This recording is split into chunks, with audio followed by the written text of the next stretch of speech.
Puentes y diálogos, un espacio para la colaboración y el encuentro. Un lugar para escucharnos y comprendernos a través del intercambio cultural y las miradas de artistas y creadores.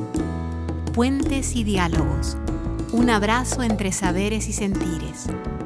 Una ventana hacia la inspiración y la creatividad.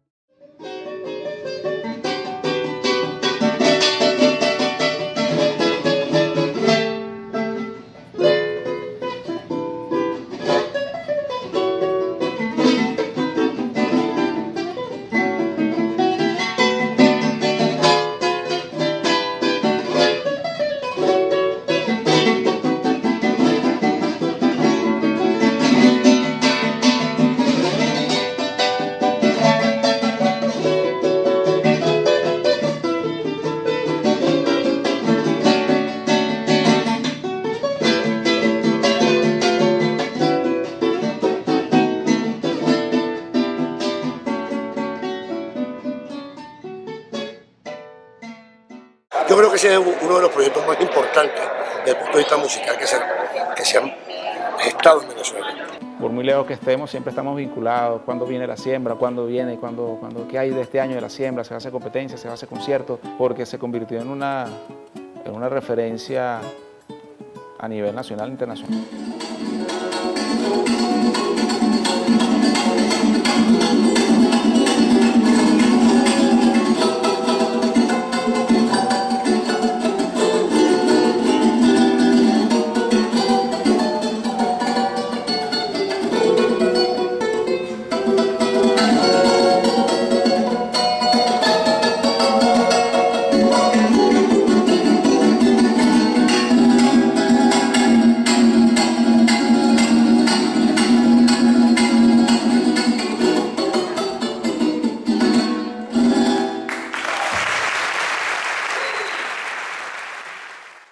Bienvenidas, bienvenidos a Puentes y Diálogos, un espacio para encontrarnos, para sentirnos cercanos y para extraer del arte lecciones para la vida.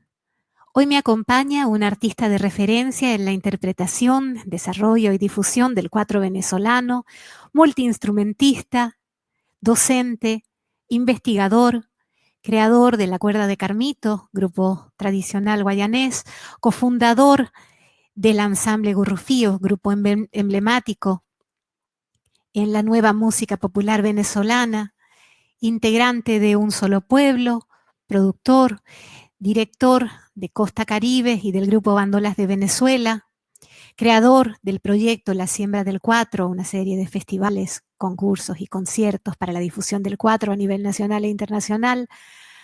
Ha actuado en alrededor de 80 países con figuras como Alirio Díaz, Paquito de Rivera, Aldemaro Romero, Simón Díaz, Bela Fleck, Hamilton de Holanda, Oscar de León, Alexis Cárdenas, entre muchísimos otros. Es para mí una alegría enorme compartir y tender estos puentes y diálogos con el maestro Cheo Hurtado de Venezuela. Cheo, qué alegría. Yo antes que nada te quiero dar las gracias por el tiempo, por el espacio, por la compañía y por toda tu música que nos alegra siempre. Bueno, gracias a ti, Patricia. Para mí siempre es un honor compartir contigo y saber de ustedes. Gracias a ti por tomarme en cuenta. Bueno, a mí me impresiona mucho todas las historias que nos cuentas sobre tus referentes, sobre la gente que te precede, sobre tu padrino Hernán Gamboa, de quien ojalá nos cuentes alguna historia, sobre ese cuatro que empiezas a estudiar con tu papá. Yo creo que hay un tiempo pre-Cheo y un tiempo post-Cheo. Realmente abres un espacio en la historia de la música venezolana con lo que haces. Tú eres un referente y vienes de grandes referentes que también te han nutrido. ¿Cuáles son los faros en el camino o las estrategias para construir una voz propia? Bueno, primero convencerme de que quería ser cuatrista ya un poco después de la adolescencia. me di cuenta que, bueno, que mi vida iba a ser la música y comencé a dedicarme a eso de una manera, si se quiere, profesional, ¿no? Claro, antes como dijiste algo muy cierto, mi padre, Ramón Hurtado, es mi maestro, mi educación musical es completamente doméstica, no tengo formación académica. Mi padre, amigo de Hernán Gamboa y de Carmito, se hace compadre de ambos. Y bueno, nada, él también admiraba a Hernán y lo hace mi padrino. Y entonces imagínate, para mí Hernán se convierte en mi referencia como solista en una ciudad donde había muchos músicos, muchos patristas. Pero Hernán, bueno, marcó un hito en el país, demostró que con la afinación tradicional también se podía ser un buen solista. Entonces, bueno, es mi referencia, para mí fue un héroe de carne y hueso, por supuesto, igual que mi padre. Y ya a los 14, 15 años ya comenzamos a profesionalizarnos. Nuestra madre creyó en nosotros, nos financió el equipo de sonido y comenzamos a hacer música de arpa 4 y maraca. Ya veníamos de la Casa de la Cultura y de la formación musical desde el punto de vista, si se quiere, armónicamente más interesante que la música llanera, porque venimos del Lauro, de Telmo Almada, y Ciudad Bolívar era una zona muy musical, de valses, que los valses para mí es la forma en Latinoamérica más importante, porque melódica y armónicamente tenían varias partes, ¿no? La música llanera son formas fijas que tienen una estructura armónica. Entonces, ahí me voy involucrando con la música, me hago un maestro de educación musical, trabajo un poco en la docencia, comienzo a enseñar, acompañaba a mi padre en la enseñanza. Él enseñaba y yo lo ayudaba, imagínate. Mi papá fue por maestro de cuatro de guitarra, enseñó a mucha gente en Ciudad Bolívar. Y yo ya destacado, te estoy hablando ya de después de los 7 años, 8, 10 años, 11 años, ya yo andaba con mi papá y tocando con señores de su edad. Entonces, eso crea en mí ya mi contacto es con personas mayores. Entonces, me doy cuenta de que encontrando dentro de la música muchas cosas que a lo mejor a esa edad no lo pensaba con la madurez de ahorita y no sabía que iba a estar contigo, por ejemplo, gracias a la música del 4 estamos haciendo este programa, son cosas que tengo que agradecer casi toda la parte de las cosas importantes de mi vida gracias a la música. Entonces, como dices tú, esos faros se van dando en el camino, me voy dando cuenta que nuestra música de Guayana también es importante. Comenzamos a viajar por el país, a intercambiar con otros músicos de Oriente, así de Caracas, hasta que me voy a Caracas, me encuentro con Cristóbal Soto. Mi primera andanza internacional es a los 22 años en la Unión Soviética y en Rusia, con una cantante excepcional, Esperanza Márquez, todavía vigente. Cristóbal Soto y un alumno del maestro Lauro, Lorenzo Camejo. Y entonces ahí comienzo a tocar con Cristóbal y él me propone hacer un grupo. Entonces no tenía nombre, pero eso después se convirtió en el ensamble Grupo Fío. Entonces comienzo a irme a Caracas, porque ya yo tenía una admiración ya por este mandolinista que llegó a cambiarnos la historia de la mandolina en Venezuela, todos los que tocábamos mandolina. Porque ahí, aparte del 4, el 4 me enseñó la guitarra, bueno, mi papá también me dio inducciones. El 4 me enseñó la guitarra, me enseñó la mandolina, me enseñó la bandola, me enseñó el bajo. Digo que el 4 me lo enseñó porque de ahí, prácticamente después de la enseñanza de mi padre, todo lo aprendí solo. Todo lo aprendí solo y en el mismo tiempo que voy haciendo este grupo con mi familia en Ciudad Bolívar, también se va creando la espinita de productor, de arreglar, de vamos a hacer un disco, vamos a buscar la plata, vamos a buscar el apoyo, vámonos. Ya eso iba como en paralelo. Nunca me quedé nada más que tocando. Entonces comenzó en mí a ser como primero como un cierto liderazgo dentro de las agrupaciones de gaita, de salsa, toqué guitarra eléctrica, yo tocaba Santana, yo tocaba Zapatí, tocaba también otras cosas que me ponía a improvisar. Por supuesto no me sabía la improvisación de Santana, pero hacía mi improvisación, ¿me explico? Claro. Nunca quise tocar con el capodastro en la guitarra, nunca me resistía a eso para aprenderme el diapasón de la Claro. guitarra. Y al mismo tiempo siempre mi 4, y la bandola, y el 3, y los coros, y haciendo las voces con otro compañero bandolinista, Nelson García. Entonces así se van, cuando me dicen se van abriendo esos faros, me vengo a Caracas a hacer el ensamble Gurufio. Pero bueno, yo quiero darnos la oportunidad de entrar, como quien dice, a la cocina. Y me voy a quedar con esa sorpresa que nos das, de que tú siempre nos dices que no eres un músico de academia, pero has hecho Convivir el 4 con la Orquesta Sinfónica, has hecho todo un trabajo de docencia y de formulación impresionante, del que vamos a hablar después. Yo quiero que hablemos de Ensamble Gurrufío, ¿no? Es en 1985 cuando llegas a Caracas. Sí, yo me consigo con Cristóbal en una gira en Colombia y Ecuador, y en Colombia exactamente en el Hotel Dan, lo puedo decir, en Bogotá. Cristóbal, éramos compañeros, compartíamos la habitación, comenzamos a tocar, y Cristóbal me habló, me dijo que si quería tocar, que si quería que hiciéramos un grupo. Imagínate, yo con la admiración que le tenía a Cristóbal Soto. Enseguida le dije que sí. Me habló de Luis Julio Toro, que terminaba de graduarse, se estaba terminando de graduar en el Royal College de Londres. Y bueno, ahí comenzó la idea de Gurrufío, y comencé entre los 82 hasta el 84 a viajar a Caracas para construir el ensamble Gurrufío, con Luis Julio y con Rayman Seijas en primera instancia. Ahí es que definitivamente me doy cuenta que me tengo que ir a Caracas. Mucha gente me lo decía de antes: tienes que irte a Caracas, no tienes nada que hacer aquí en Ciudad Bolívar. Pero creo que sí hice mucho, porque me llevaba un bagaje, un aprendizaje de la música guayanesa importantísimo, que todavía es virgen, sobre todo en sus valses, porque se conocía nada más el maestro Lauro. Entonces ahí comienzan las andanzas para crear el ensamble Gurrufío. Uno escucha el ensamble Gurrufío, Cristóbal Soto en mandolina, ¿no? Luis Julio Toro en flauta.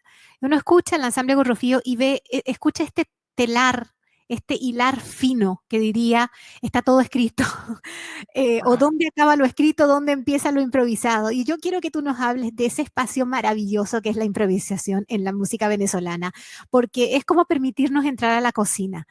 Uno dice, esto debe estar todo escrito y súper armado, y hay un espacio de riesgo enorme también, del que yo quiero que nos cuentes, por favor. La música tradicional venezolana, por supuesto que no escritas, eran conjuntos que se reunían en el cumpleaños, en el aniversario, en el santo, en el bautizo, en la boda, a hacer música, improvisaban. Algunos cambiaban la armonía o lo que les daba el oído, y ahí coincidían y ensayaban. Entonces nosotros como Gurrufío, cuando comenzamos a tocar, comenzamos a llevar eso espontáneo, esa espontaneidad al escenario, sin miedo, sino que hacíamos un mapa, la entrada y nos vemos al final. Entonces ahí comenzaban las improvisaciones. De golpe Luis Julio proponía una frase con la flauta, Luis Julio y Cristóbal se pegaba con él. Y así hubieron cosas que sí, tampoco voy a negar que hubieron bloques o entradas, algunas cosas que sí la escribieron ellos, que conocían de música. Yo siempre estaba ahí con mi base cuatrística haciendo acompañamiento, y algunas veces robándole la melodía con lo que podía hacer con el estilo del 4 que yo cultivo. Entonces, yo creo que lo que pasa con Gurrufío es cuando llega al escenario, es con esa misma alegría, es como llevar la música de la manera doméstica como lo hacíamos al escenario. Y eso es lo que yo creo que tiene Gurrufío. Los discos de Gurrufío es un momento que se grabó. Nunca nos hemos comprometido que cuando vamos a un concierto tocarlo exactamente como lo grabamos. Además que yo no me lo sé. Mis alumnos me dicen, ahí en el disco de Gurrufío hiciste tal y cual cosa. Yo tengo que poner el disco para ver qué hice en ese momento, porque a lo mejor sucedió algo que yo te lo comenté, que muchas veces hay algunos errores que están bien dentro de la armonía, pero no es lo que tú querías hacer. Entonces uno sabe interiormente de que no era, entonces eso te da un pie para improvisar y para resolverlo armónicamente. O algo hace, o tapas el 4 o hace un apagado, pero la orden es no detenerse. Entonces pasan muchas cosas de Gurrufío en el escenario, y hay miradas cómplices, que muchas veces David con el bajo propone una frase y yo también estoy pensando, pero es ya una familia de 35, de 36 años que convive. Entonces, mira, pasan muchas cosas, ¿no? Pasan muchas cosas maravillosas, pero fue desde el principio, no desde ahora que tenemos más de 30 años. Siempre hubo esa picardía y algo de humor también. Siempre hasta grabamos un disco donde hacemos como se pegaban los discos antes de vinilo y la gente muchas veces corrieron hacia el picó, que era antes el tocadisco, a detener el disco. Y hicimos muchas cosas humorísticas con la música, bueno, porque se presta para eso. Pero eso es lo que es Urrufío, llevar al escenario la música tradicional o de origen, de raíz tradicional, porque no somos un grupo folclórico. Hay algo urbano allí, hay unas armonías que no eran las que tenían los bateristas o contrabajistas o guitarristas de la zona, de aquella Venezuela rural que existía. Y entonces hay muchas cosas de Andemaro, hay muchas propuestas de Luis Julio de golpe se iba con una frase de la partita. Entonces, jugábamos con eso, aprendimos a hacer la música tradicional de una manera como es, pues, tradicional. Yo quiero rescatar mucho de lo que nos dices, porque este espacio, como digo yo, es para músicos y para los que de alguna manera no se consideran músicos, no se consideran, siempre tengo mucho reparo y mucho respeto cuando digo que alguien no se considera artista, porque el hecho de que no se considere tal no significa que no lo sea. Eh, pero yo creo que esto que nos dices es un aprendizaje enorme para la vida y es el aprendizaje de atrevernos a correr riesgos. Estamos en un momento en el que las cosas no son quizá como deberían ser. Estamos en un espacio que parecería un error. Y tomarse ese error casi con humor, como lo hacen ustedes. Yo creo que el nombre de Urrufío también es parte de ese humor, ¿no es cierto? Así es, Urrufío es un juguete tradicional muy casero, lo hacíamos con una tapa de refresco, le abríamos dos hoyitos en el centro y con un hilo de pabilo, que llamamos nosotros, que es el mismo que utilizamos para amarrar las hallacas, uno de nuestros platos tradicionales, uno de los más emblemáticos. Entonces le damos vuelta, ya te voy a decir más o menos, para a ver si le damos vuelta, si en Latinoamérica se conoce como rum rum, se conoce como roncador, y él, las dos cuerdas entretejerse, suena cuando uno las estira. Yo digo que es un cordófono. Yo digo que el Urrufío es un cordófono que hasta tonalidades graves. Pero ese es el nombre. En ese momento no teníamos nombre. Y el Rayman Seija, el guitarrista que nos acompañó en las primeras andanzas del Urrufío, dijo, ¿qué nombre le vamos a poner a esto? Ya existía el cuarteto. Ya había muchos nombres académicos, rimbombantes en Caracas. Opus 4, no sé qué, la Camerata Renacentista, una cantidad de nombres que habían. Entonces nosotros a manera de burla, de chanza, dijimos que Urrufío Chamber Ensemble. Entonces de manera y así comenzó el Urrufío Chamber Ensemble y luego se quedó el ensamble Urrufío, luego el Gurrufío y ahora nos dicen los Gurru. Y entonces vino convirtiéndose en eso, pero el nombre es de ese juguete muy tradicional que es el Urrufío. Ojalá que ese espacio del error, si se quiere, voy a ponerlo muy entre comillas, pero que sea el punto de partida para una improvisación. Yo creo que en la improvisación, y como tú me contabas y como nos cuentas a todos ahora, hay un espacio enorme de improvisación en la música venezolana, donde cada quien trae también sus elementos, y en eso coincidimos con la música panameña. Hay formas muy fijas, como las formas llaneras, ¿no? Las formas muy fijas, armónicamente, que son como mapas. Pero dentro de esos mapas hay toda una libertad que el artista puede tener si conoce el vocabulario común.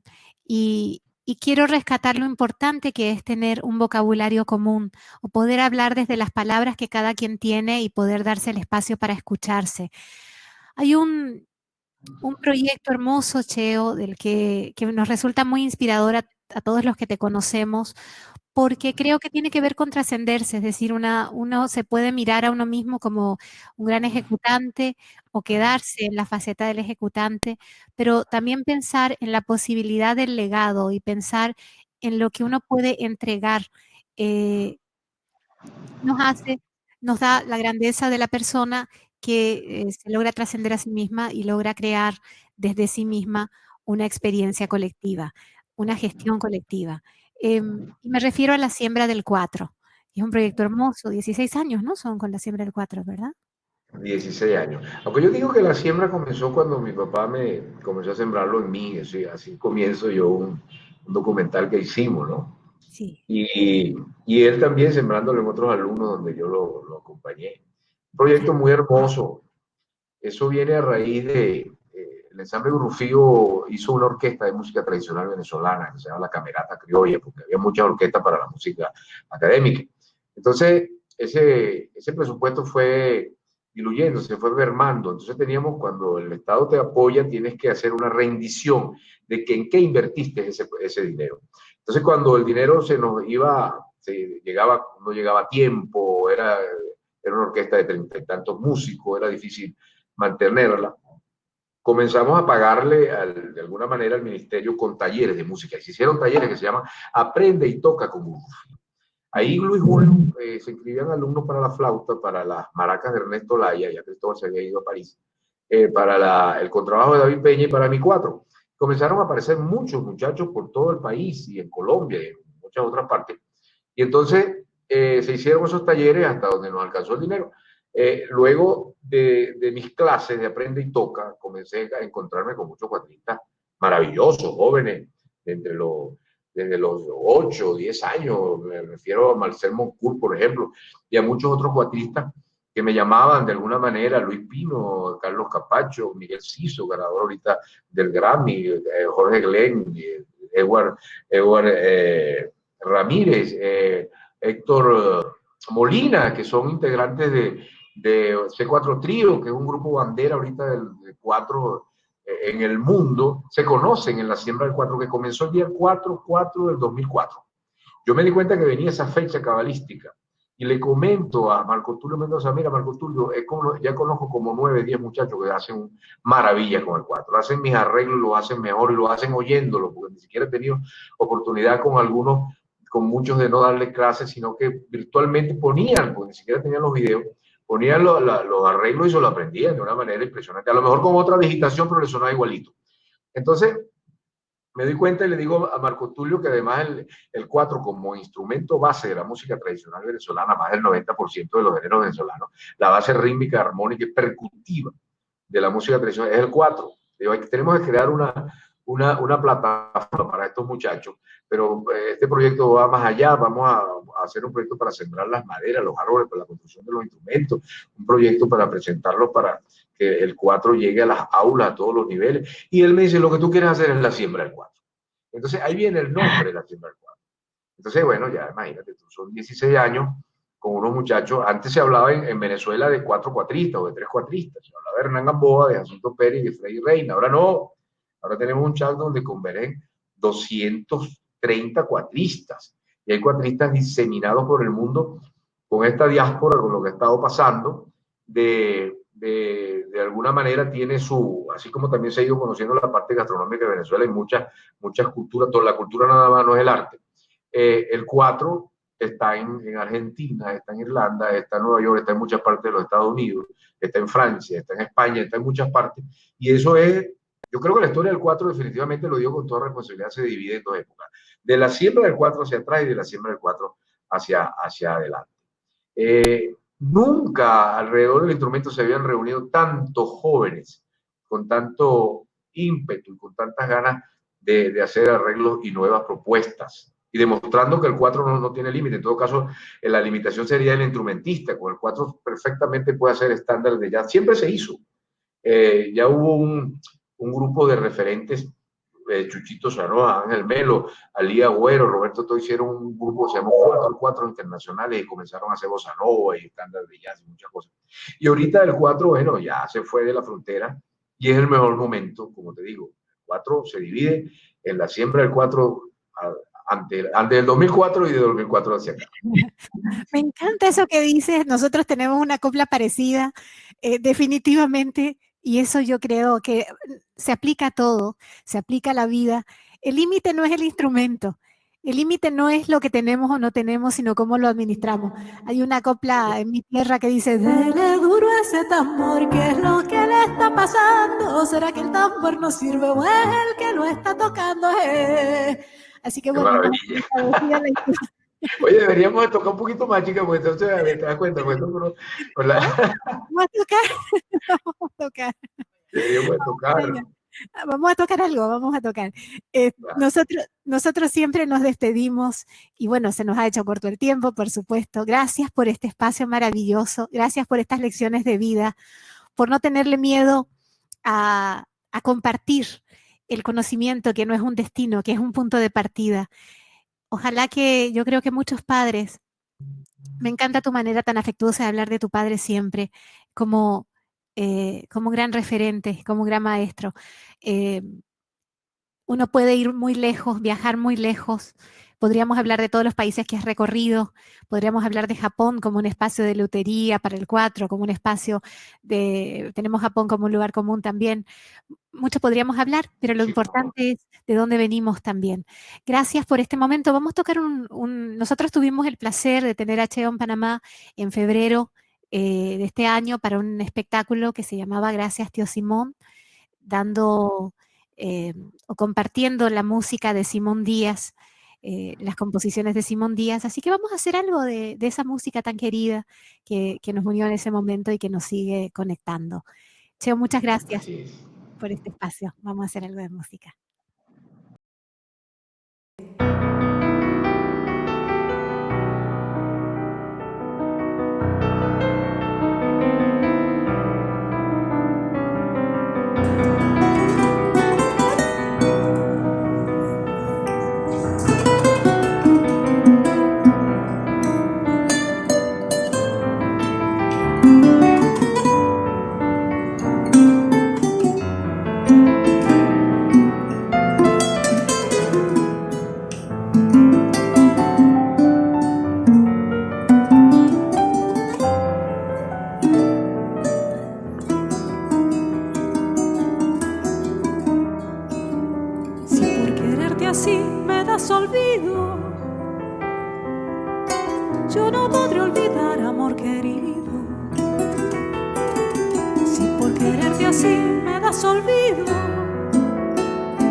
Cuando me besas y florece el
sí que bien bonita señorita, y la sonrisa como las flores de receda, cristal bonita como el turquía que canta en el boricha, de sus cabellos y la mirada, la cascada que me moja el corazón.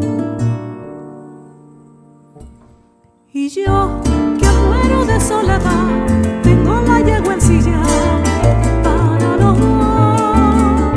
Y yo que muero de soledad, tengo la yegua ensillada para los dos. Y la chacaracha es mi muchacha, con esos ojos tan lindos de tamarito. Y yo que muero de soledad, tengo la yegua ensillada.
Soledad, tengo la yegua ensillada para los dos. Gracias, Cheo. Gracias por tu música, por tu alegría. Nosotros nos vamos a despedir aquí hasta la próxima semana, pero yo antes quiero darme el gusto de agradecer también un regalo que me envió el maestro, y es una versión a 4 solo en un video de Carreteras de Aldemaro Romero, ese inmenso referente también de la música venezolana.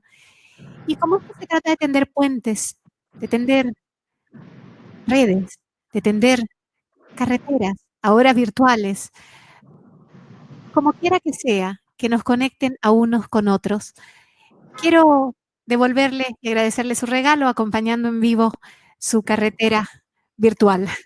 Así que nosotros nos despedimos aquí, pero voy a recibir este regalo que me envió el maestro y a tratar de acompañar y seguirle el paso con Carretera de Aldemaro Romero. Gracias por habernos acompañado esta semana. Nos vemos la próxima en Puentes y Diálogos. Gracias, Patricia.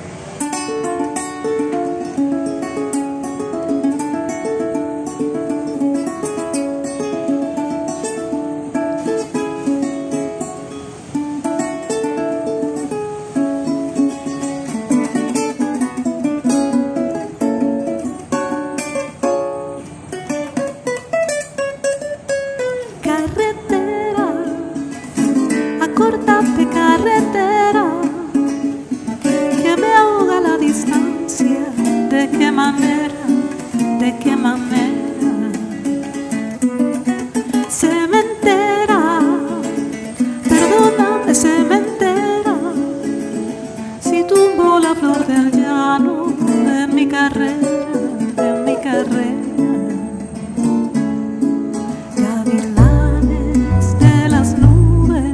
Vayan hasta la Rubiera y me traen por los cabellos a Isabel María Contreras, mi catirita llanera, Isabel María Contreras.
Gracias por acompañarnos. Les esperamos la próxima semana en otro episodio de Puentes y Diálogos.